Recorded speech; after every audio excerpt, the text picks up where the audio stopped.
Where's my bell? All right. Thank you guys for being here.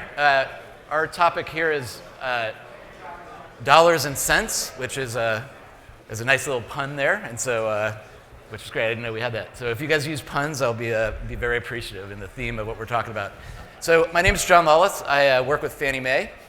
So obviously a lot of stuff that we think about is finance.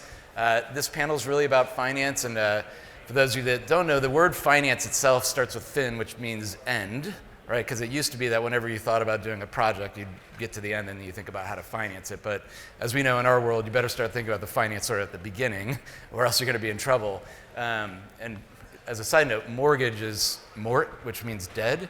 So mortgage finance is dead end. So for those of you who are considering it as a career, really give that some thought. So I've got some awesome panelists here, so I'm going to try to just let them take the stage for a little while, introduce themselves, their companies, and then we'll just kind of engage in a discussion. If it's anything like what a few of us had last night over a few glasses of wine, I promise it'll be quite entertaining. So let me sit down. I'll introduce first Brodie to my right with Unison. Hello, everybody. It's an honor to be here with two very cool companies and a very big one that serves us. Uncool big one, is that? A very old and big distinguished company that we love and respect. We have to. So before I engage in some shameless commerce and tell you about what my company does, I want to talk about kind of a homeowner. The problem, I think, is the fundamental problem in home ownership today.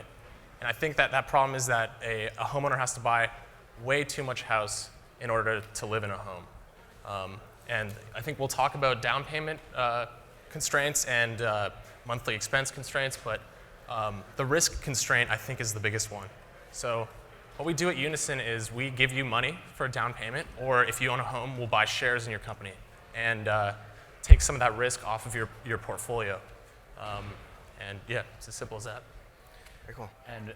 And so when you do, so you mentioned the two different models. So it's a down payment, like basically you're investing in the down payment, so you become a co-investor there. That's right. Or you take an existing homeowner who has equity in the home, and you're sort of giving them money for some of that equity, and then taking a share of the appreciation. That's right. What's the balance between those two models? Like, are you more on the first-time home buyer getting down payment, or helping people extract equity? It's been more on the current homeowner right now.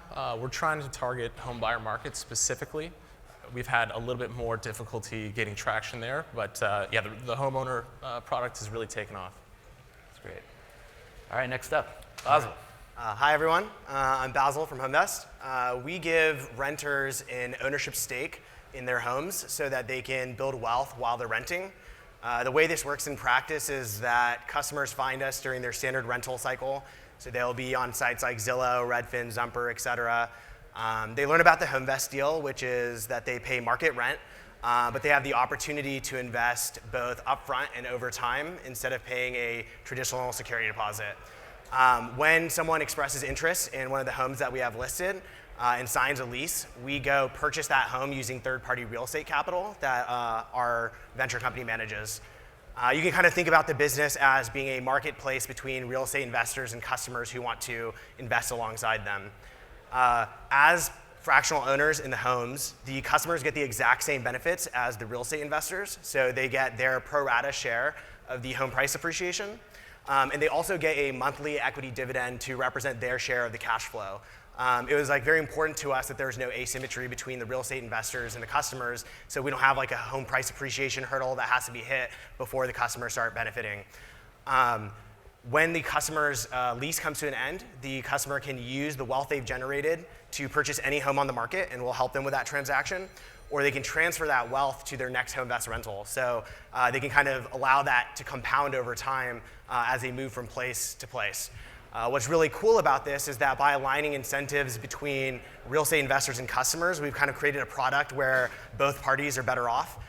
So the real estate investors get a best-in-class tenant, someone who acts like an owner, has skin in the game. They take better care of their houses. They sign longer-term leases, which brings down servicing costs, maintenance, lease-up time, vacancy risk, et cetera, which are some of the biggest issues that real estate investors, especially in the resi space, end up facing. And then the obvious benefit to the customer is that they get to share in the wealth creation features of ownership before they otherwise would be able to. There's a lot of reasons why these customers aren't able to purchase homes, some of which hopefully we'll talk about. When we think about the traditional renter's journey or consumer's journey is that they start renting when they're in their early 20s, but they don't buy until they're early to mid 30s. So there's this decade of time where you're living in a house, but your house isn't generating wealth for you. And so kind of the mission behind the company is how do we help customers generate wealth a decade before they otherwise would. Yeah, that's great. So one question. So if I'm a HomeVest renter, accumulating wealth, and my HVAC breaks down, do I get to call you to come fix it, or am I responsible for everything? And like, do I maintain the property? If I renovate, do I get some value of that over time? Yeah, so we do servicing. But the thing that's interesting about it is that the customers like financially incentivized to reduce those costs because they share in the cash flow. So it's not like one of these things where you get free money. You are a partial owner, so they share in the costs as well as the profit on the rental. So in the context of like an HVAC, if something needed to get fixed, that would affect cash flow the following month and how much the customer got their share of that. When it comes to improvements, customers will kind of work with us. It depends on what the improvement is. If it's something that is an improvement like an electric garage door opener that we want to put in the house anyways that increases the home's value, then we'll share in that. Otherwise, the customer might do the improvement if it's something that that doesn't really affect home value.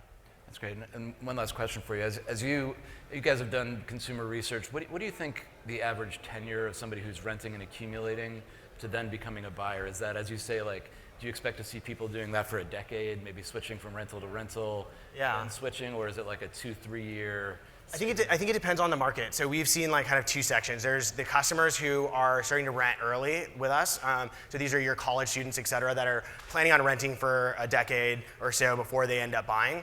And so those types of consumers will see rent for a longer period of time. In more primary markets like in LA, a lot of our customers are just trying to get enough money to make that down payment. So they're trying to like scale into that. And so those customers often have goals of 2-year timelines before they can buy the house. And so they'll work with us. They'll tell us like what their goals are, and we'll help them kind of prepare for that transaction. I think that we are seeing some interesting trends with people's relationship with housing changing, where consumers are choosing not to purchase homes even if they can afford to, because there are things like their relationship with work changing. So instead of them living in one place, buying a house, working there for 10 years, they're moving around more frequently. So I think that there is a chance that we end up having people using something like HomeVest to generate wealth and may never choose to buy a house. They might continue to have this asset, get exposure to real estate, so they can still have that part of their portfolio, but they don't necessarily have to be locked down like they might be if they bought a home traditionally. Great, thank you. So Yifan and I go back a little ways. She reached out to me, saying that we were both graduates from Harvard Business School, which was not true for me, but I was so complimented. It would only have been better if you said MIT. But in any case, we've had the opportunity to work together. You've kind of gone through 2 iterations, so give us a little bit of the backstory of Loftium. Yeah, definitely. Hi guys, my name's Yifan Zhang. I'm the CEO and co-founder of Loftium, and we create affordable rental housing through home sharing, also known as Airbnb. So we have gone through 2 iterations. We started out actually in the down payment and home buying space, and had the privilege of working with John and his team at Fannie Mae to launch a pilot program in Seattle where we offered up to $50,000 towards your down payment if you agreed to Airbnb part of your home, a bedroom, for 1 to 3 years after home purchase. And in that pilot, I think we got 2 things right and 1 thing very wrong. So the 2 things that we got right were, one, a lot of people thought this was crazy, that people would not be willing to share their home and dedicate a part of their home to create income. And we signed up actually over 10,000 home buyers basically that first month of launch. So there's a lot of demand for affordable housing, and people are very much willing to home share in order to get affordable housing. And we also gave out the down payments and kind of saw the performance, and the Airbnb income was extremely steady. We were seeing outperformance across our portfolio, so the income stream was great. The part that we got wrong was basically all our assumptions around home buying itself. We were working with a middle-class home buyer population. Seattle's home prices rose by over $100,000 median home price in the year that we were working together in this pilot. So even with our down payment, I think a lot of our middle-class home buyers struggled with the monthly payments as well as the upfront capital that it takes, the down payment, to become a homeowner. So our new model, we actually decided to switch entirely into rental housing instead of home buying because we wanted to solve one of these problems. And in rentals, we don't have the upfront capital problem. It's really just the monthly payments problem. So now Loftium, it's almost exactly the same technology, but we essentially predict the Airbnb income stream in a single family home, dedicate a portion of it, a room, to be an income generating source so that our renters can live on site. They don't have to depend completely on their salary alone to afford housing. They can kind of depend on this income generating potential of a part of their home to kind of offset the overall cost of housing, which has become very expensive in cities, as many of you know. And in this way, we could really focus on just that monthly payments problem. So our renters get extremely discounted rent. We actually this month had our first few renters get negative rent, which is very exciting. They're living in a home that pays them. And they manage the on-site Airbnb. We also are very careful to work with a lot of city regulations. Our renters register with cities. This is their primary home. They're benefiting from the Airbnb as a host rather than taking up housing stock from a city. And for us, Loftium, we work with landlords, with property owners of right now single-family, townhouse, some small multifamily as well, to offer master leases that are multi-year. We can offer slightly above market rent and place tenants who are middle-class families typically, very responsible, an extra layer of responsibility because they're willing to be that host as well as the resident in the property. So that's great. So, and one of the things I imagine that's really important in your model, but probably true for all of you, when you're in the single-family space, unlike in the commercial space where you're going to spend a lot of money and time walking around the neighborhood, getting to know where you're developing, understanding the trends and that, you're looking at thousands and thousands of possible options. And so I imagine there's a lot of analytics that go into picking which of the homes you think has the potential for Airbnb. So does that limit, like how do you see those models picking where you should be? Has it been reliable? Has it been effective in picking the right places? Yeah, that's exactly right. So our core technology is our prediction algorithm, being able to understand parts of homes and income generation potential of rooms inside homes rather than entire homes. It's really a different way of thinking about single-family housing, right? Instead of just thinking of housing as a cost that you have to cover with your salary, the question is like, what happens if middle-class income is not enough to cover the cost of housing anymore in cities? And we think about that income generating potential, and we're able to predict that Airbnb portion of the house, and now also the resident portion as well. How much of a discount do people want in order to start out managing that on-site Airbnb, and how much can we drop that rent over time? And I imagine you guys have a similar type of reliance on analytics to choose your investments as well. Definitely. I mean, we do a lot of same problem cut a different way. So we analyze every property that hits the MLS. We do a first cut with tech, which is we determine what the intrinsic and future value of the home's price is, as well as what we think rent will be, because that will determine what the cash flow is. And we use that to determine both what markets to go into and then like what submarkets to buy within a region.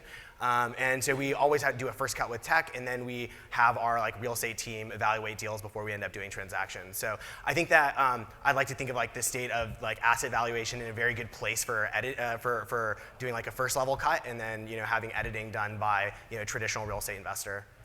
Yeah, for Unison, we wanted to deliver the consumer this experience where you can go on our website, put your address in, and you'll know immediately if we'll do a deal with you. And that's possible because real estate is somewhat of a slow-moving game. It's not like the stock market where you have to be, your decision might change every day. So because of the speed of transactions and the speed of information in this game, we can, you can kind of store decisions for the entire country. And then when someone comes to your website and it says, will you do a deal with us? then you can immediately deliver that result. And that comes with that sort of analytics and the server power that we've been blessed in this age. I was going to maybe switch to artificial intelligence so I sound smart, but I'll skip that. We'll stick to housing. So one thing that's surprised me as I've learned more about your companies is, a lot of times I kind of go in with the mindset that you're looking at a younger buyer, right? Somebody who's more interested in doing things a little differently, and yet that's not always true. Definitely the trends with millennials. I think now millennials are the biggest part of the home buying population now, just sort of edged out the baby boomers. But how do you think about demographic trends and what type of consumers these type of models ultimately appeal to? For Unison, I think we appeal to everyone who has, I think almost anyone who owns a house, if they have an 80% LTV mortgage, that's 5 times leverage on a single asset. It's far too much. And with our homeowner products, I think we see a little bit older than the younger home buyers. But really, we try to cover the entire spectrum. I think equity finance for real estate has a place on almost anyone's portfolio. Yeah, for us, I think that there's 2 big trends that we see. One is that it's getting harder and harder to buy a home, and this is kind of across the board. You have the rise of student debt, home price growth growing faster than income growth, et cetera. So you guys all know about how difficult it is to purchase a house, and that's getting harder and harder. And then the other big trend is what we touched on a bit earlier, which is this flexibility piece, where you might have some kind of circumstance that makes it so that you can't commit to buying a house, living for 7 to 10 years in that house. So those 2 types of trends, I think affect different customers. I think on the younger millennial side, the flexibility thing is a much bigger piece. Whereas I think the hitting that down payment hurdle kind of hits across the board. I think for us, our pitch to the consumers is fairly easy because it is it's a traditional rental, right? You pay market rent and you get to invest what you're comfortable with and kind of get those wealth creation features of ownership. So we're not trying to get them into some kind of odd model. They don't have to go through this mortgage process, et cetera. And I think that makes it a lot easier for them to kind of buy into that.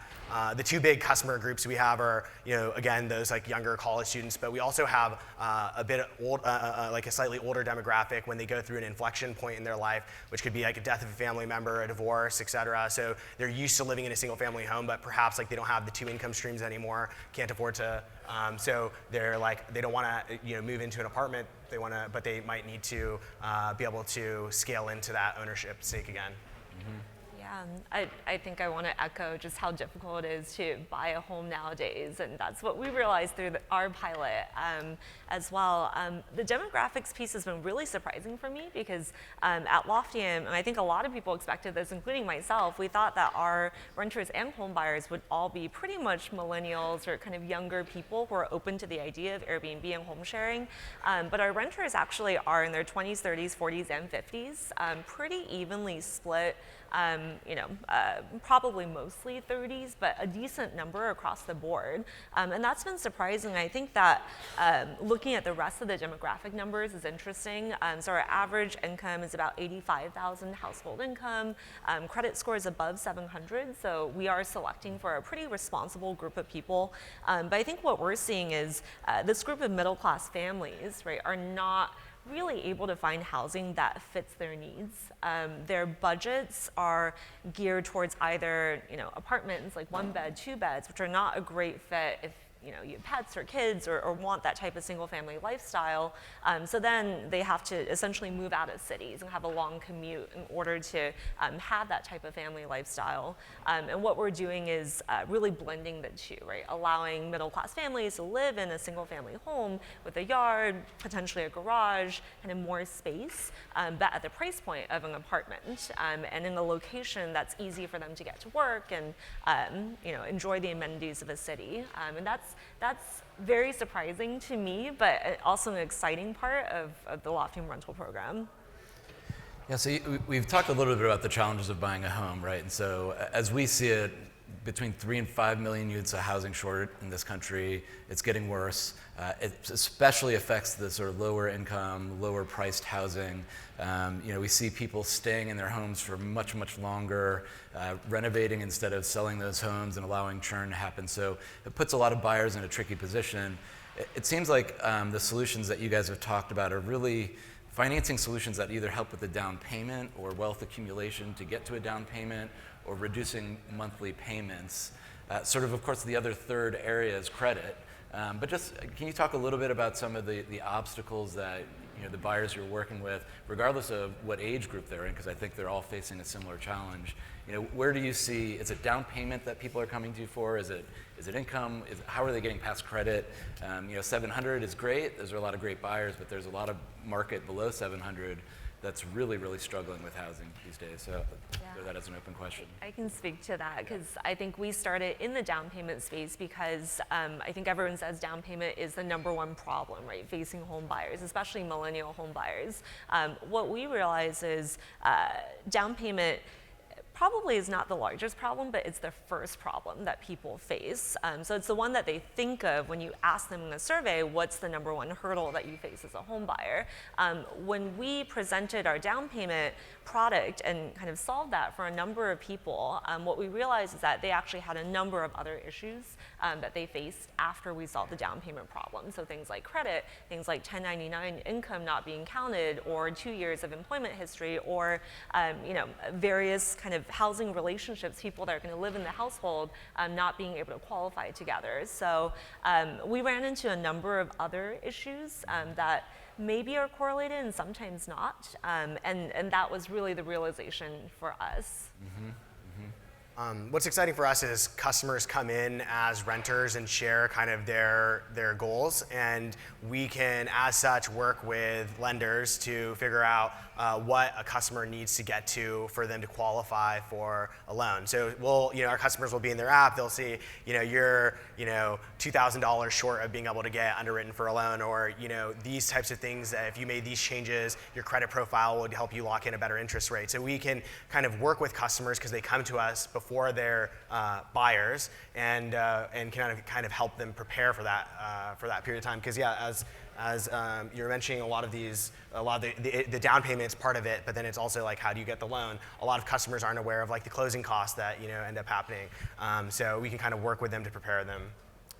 Yeah, I think there's kind of the 3 constraints of buying a home. 2 of them are, I think, the obvious ones are, down payment, as you guys talked about, and that those monthly payments, just bringing down monthly payments, or selling equity in your home to pay down debt. I think that's been one of the big compelling reasons people have come to us. What was really interesting is a lot of our customers for the homeowner product were financial professionals, people who had this, have good knowledge of portfolios and portfolio optimization. They understand, why diversification is important.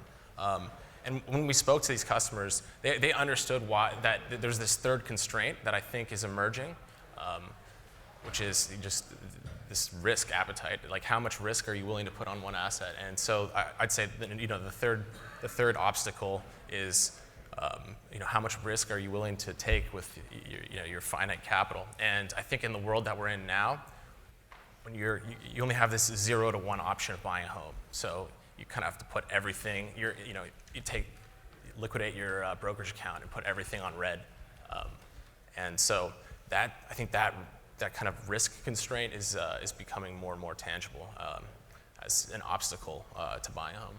Yeah. Your comment there is really interesting, and just because I studied philosophy and literature in my undergrad, which put me on a straight track to barista-dom, and also gave me the ability to ask questions like this, which is, we historically have divided up renting and owning as sort of these arbitrary classes, right? I mean, either you own and it's yours, but really you're renting money and you're owning a house. And then there's rental, but all of your models seem to be blurring that dimension. Is that how you kind of are seeing it, as like where people don't have to be the only investor in the home, renting doesn't have to mean you don't get the benefits of owning, and finding unique models that combine that? Is this going to be a thing that we're going to see a lot more of? I think so. And I think that is sort of the common theme for what the 3 of us do, is it's getting between the 0 and 1, getting between that binary, those binary options. And I think we can take a lesson from the corporate world, which is, or from other types of financial engineering structures, which is that you don't have to purely own 100% of a company. You can sell shares in your company, or you can sell certain business lines, royalties on certain income flows. And I think if we can apply that type of engineering to the real estate market, we can carve out some of these more efficient solutions that aren't just all the way on one pole or the other. Yeah, I agree. I think that if you can kind of think about these things from like first principles and be like, what is good about renting, what is good about ownership, I think that part of feeling good about ownership is having a place that's yours. Part of it's the wealth creation. I think the benefits of renting are obvious in that you have that flexibility. You're not tied to the asset, as Brodie's mentioning. So I definitely think that there needs to be new models for this. And I think we're going to see a lot of that because of all these other demographic trends that we're starting to see. I think that something we have to ask, though, when we talk about financial engineering, Brodie and I were kind of nerding out about this yesterday, is you have to consider what levers you're trading off on between, say, fairness and accessibility. So if you have a mortgage, which is very fair but maybe not accessible to certain customers, and you want to move someone on that spectrum, what kind of trade-offs are you seeing? We saw some of these financial engineering efforts, traditional rent-to-own, that was very accessible but extremely unfair for customers. And I think that as both people in this industry and as consumers, we have to be skeptical and we have to question what levers are being pulled, who's benefiting when you are financially engineering things. Yep. Yeah, completely agree. I think the only thing I'll add is I think some of this innovation is probably born out of necessity.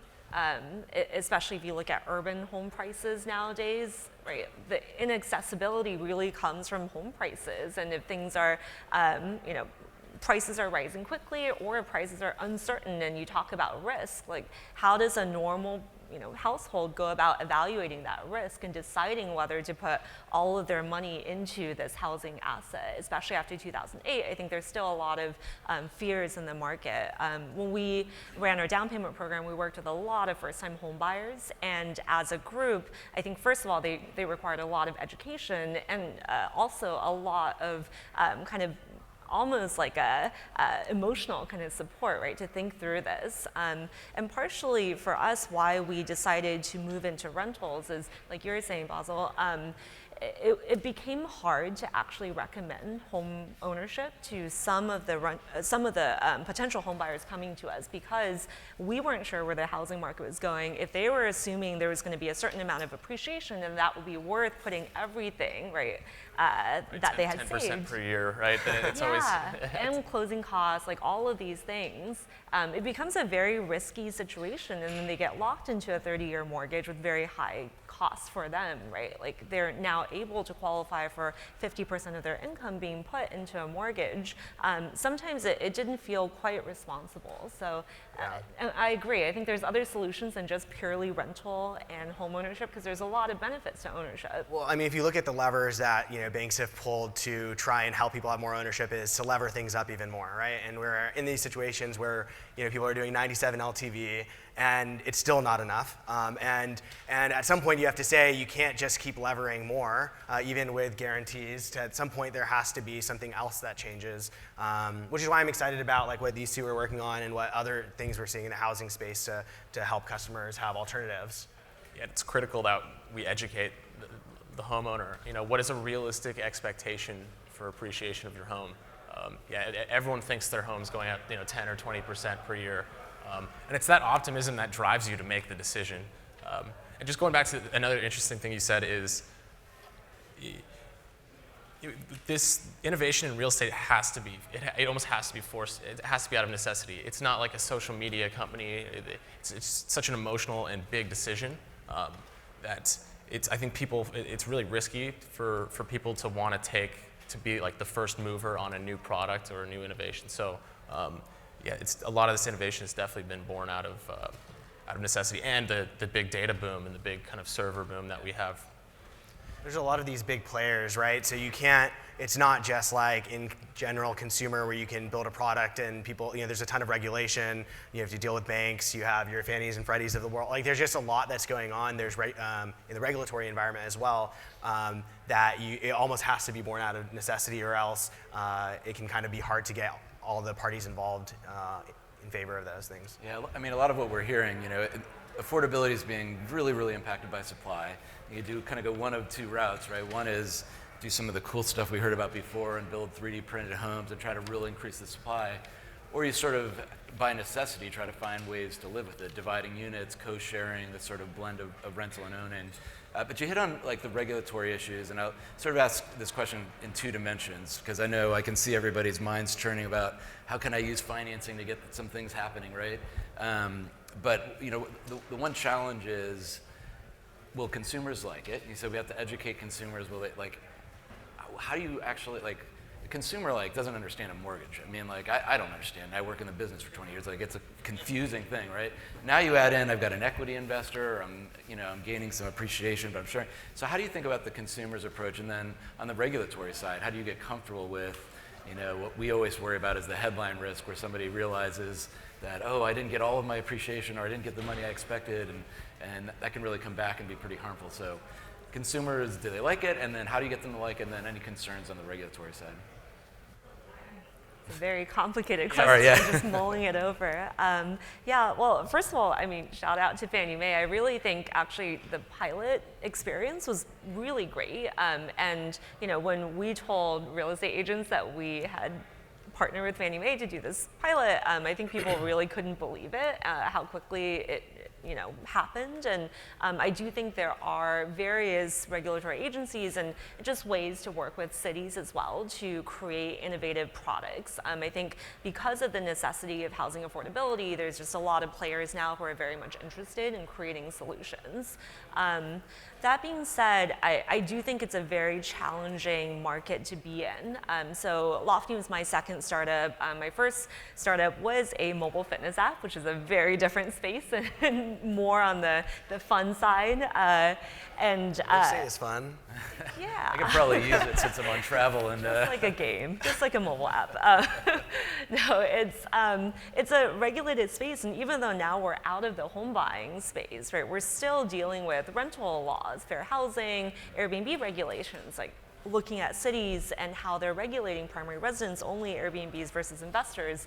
So anywhere you turn, you will have to deal with regulations. I think the key for us has just been kind of looking at laws both from the spirit of the law as well as the letter of the law, and trying to understand where and why certain regulations are in place, and then working with various partners to see where can we push that aligns with the spirit of the regulations, even if the letter of the regulations hasn't quite kept up with innovation in certain realms, right? Like home sharing, technology, data. And yeah, on the consumer front, I mean, this is a much bigger can of worms. I think it is a very difficult process to educate consumers, and maybe technology for us on the down payment product, it really was not enough for first-time home buyers. We thought if we created a really great website, onboarding flow, sign-up experience, it would be enough, but it wasn't nearly enough. We had to have in-person events, webinars, lots of different, very handheld kind of sessions. So I would love to see if there are technology solutions that help with that customer experience. And in our experience, it was a difficult thing to create scalable technology. For us, our consumer pitch is, we talk to customers, we're like, would you rent this house for $2,000 a month? They say yes. It's like, do you believe in the value of ownership? Do you? And I think that has to be asked that abstractly. In the past, when we started, we'd be like, do you want like this appreciation, this cash flow, et cetera? And you kind of get into like these nitty-gritty details that might be over a lot of consumers' heads. And what we realize is a lot of it's like about trust. Is that being transparent to customers, that they're getting the same economics as our real estate investors, and So that consumer pitch has gotten a lot easier. It's do you believe in ownership? Do you want to be a renter in this home? I think that we don't only think of ourselves as this real estate tech company that has an engineering and data science team, but we also we think of ourselves as a consumer tech company. So we build beautiful mobile apps for our customers to be able to see what is the value of their ownership. We don't put things in terms of percentage ownership, but we'll say your value is $150,000 or something like that, or whatever that ends up being. So that or we'll do, if someone's goal is to purchase a home, we'll show them days until ownership or dollars that are away from ownership. So I think that there's things you can do on the consumer side of things, like we've seen apps like Betterment or Robinhood or Wealthfront do, to kind of do the consumer education piece. Yeah. Oh, and then in terms of regulation, I think that the big area we've kind of run into some regulatory issues is that we don't neatly fall into single family or multifamily. So if single family is this is your primary residence, and then multifamily is where you have more institutions or these LLCs that are buying homes. We kind of fall in this interesting place where we are buying single family homes as a business, but we're buying them with the purpose of helping consumers buy single family homes. And so I think that things that we'd love to see on the regulatory environment is how can we work to kind of redefine some of these groupings for these new models of housing that we're going to start seeing. Yeah, because it's not like regulators will be like, oh, just use this one, right? Yeah, exactly. Nope, use both. And so it's just, I imagine that's a huge challenge. Brodie, I'm sure you guys are thinking a lot about how consumers are going to approach having another co-investor in their home. Yeah, our legal team's done a fantastic job. So on our website, when you apply, you have to take a quiz. It's a very short quiz. It nails the very important key concepts that you have to understand if you're going to sell. The 7th president of the United States. Right. Yeah, exactly. And so I think that just having that interactive quiz. They also rewriting the contracts so that it's not a 200-page document. That it's written in very simple English. And it's very short. Something that you can actually expect someone to read. I think that's critical. And just I think it's such a big problem that you're talking about. Just educating educating a homeowner on what is a house, how is it going to appreciate, how does it behave as an asset. I would go even further. I don't even think financial advisors understand it well enough. And I'm serious about this.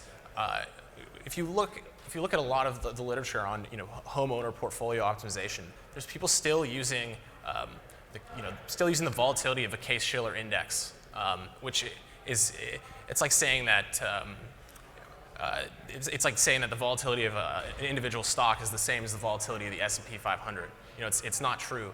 An individual home is as risky as the S&P 500. It has the same volatility, and so if you just consider that for a second, you imagine your financial advisor comes to you and says, all right, you're going to sell everything you have, and I want you to borrow, leverage 10 times and put all of it in the S&P 500. I mean, he would immediately lose your business.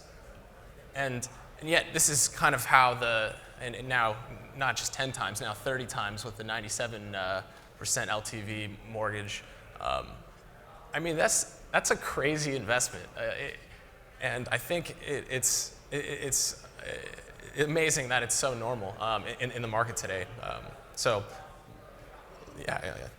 I don't know how we have to do a better job at understanding the financial, the econometrics and the kind of the financial characteristics of this asset. And do a better job on the academic side as well. Something we can't forget about, though, when we, as real estate finance people, is that a lot of people getting into a home is about this American dream of owning this asset, and it's not all a financial decision. Of course, we want to help them with the finance side of things, but we can't forget that that's a big piece of it. And sometimes it's not, especially for primary residents, they're not like us buying many homes where they're kind of viewing it as trading a stock. People are very emotionally tied to it as well. And I think a lot of what we've been trying to build is how do you help customers on the emotional part of that journey, not just on the financial aspect of it. This can be looping them in on inspection reports or closings or whatever, keep making things transparent, making them really feel even if they're a fractional owner, it's their home, because So. So I get the pleasure of trying to think about how regulations are holding you back and trying to change it and get your models off the ground, because I think what you guys are doing is amazing. So just a shout out to this panel. These are really, really thoughtful ideas. And the idea of using your home as an asset to generate revenue or sort of have co-investors or change the way we think about renting. I mean, by necessity, these things are going to be big. So I highly recommend seeking these guys out because they're super thoughtful and have a ton of experience. We don't have a lot of time for questions. In fact, 1 minute, which is not nearly enough, but we'll take a couple questions before we break for lunch. A question back there.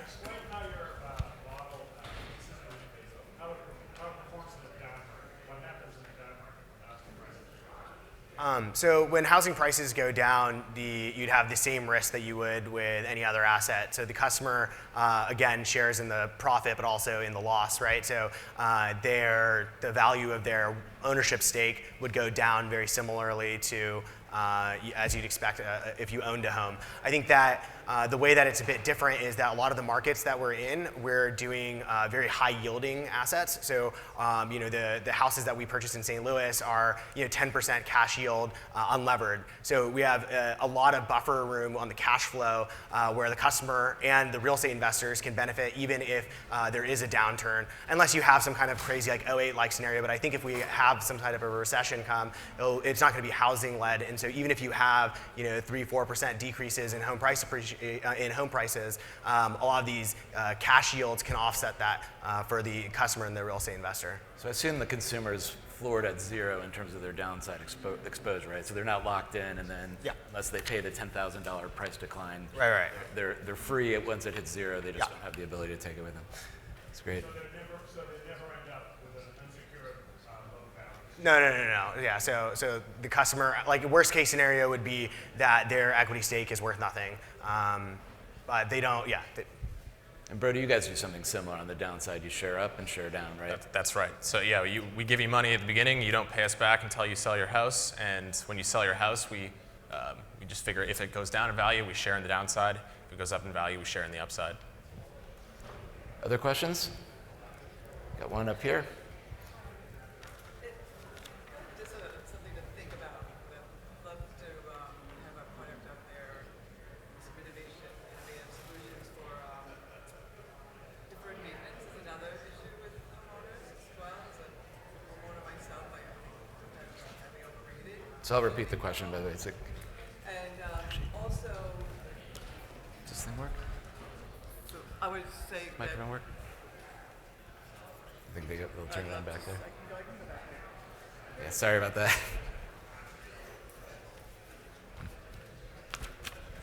As a homeowner myself, I'd love to see innovative products and services coming out, ideas with deferred maintenance. That's probably the second largest problem that we face as homeowners.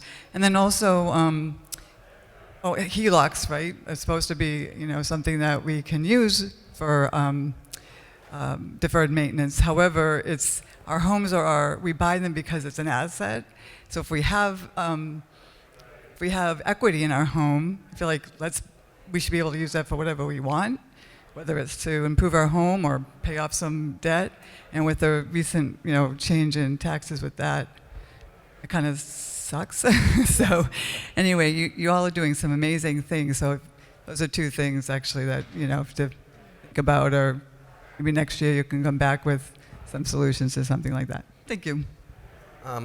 We think a decent amount about deferred maintenance because we manage these homes for our real estate fund, and so deferred maintenance is really hard if you're an individual who owns a house and you have no way of necessarily deciding if the AC should we repair the AC, should we not, should we wait a little bit.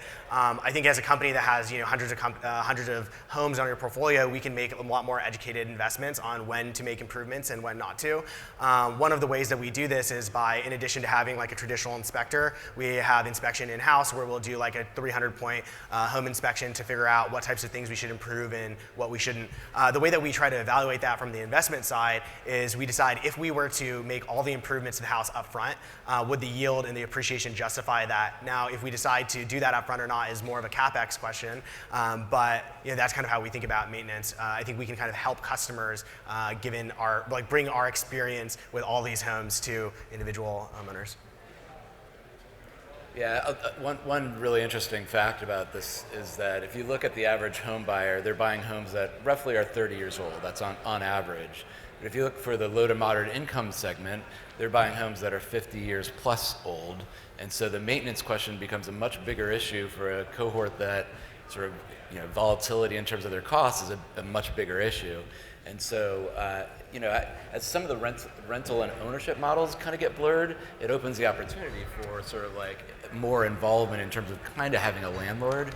But there are a lot of companies that are starting sort of reserve accounts, or sort of how with HomeVest you get some appreciation. Some are doing a similar thing where you're sort of appreciating and taking money that can help be used to upgrade homes. I mean, the unfortunate thing is if you buy a home and you don't maintain it, you don't always get the value of the wealth generation that a lot of people do. And if you're in a neighborhood where that happens generally, you're even worse off. So it's a great issue to point out. Something we need to see a lot more innovation in that space. I totally agree. I think there's one other question right here. Curiosity for Brodie, how would you think about taking this to different models, so say other competitors to finance markets, like Canada, or one that's very different from finance markets, like say Mexico? Canada will be an easy transition, I think, for us. Is that just because you're from there? That's right. Yeah, I've been pushing for us to go north of the wall. For other countries, it would be, it's a lot more difficult. Actually, the biggest challenge for us is getting data. So even in Canada, the data quality of having features for every single home, having data for every parcel, addresses, sales, transaction data, so we could backtest our model and our performance. That's even in Canada. That's a tricky problem to get around. So if it was if it was say Mexico, for example, if we could get that data together, I don't see an issue operationally, and then legally that's someone else's job. Thank God. All right, so we are out of time. So join me in thanking these panelists. Great job.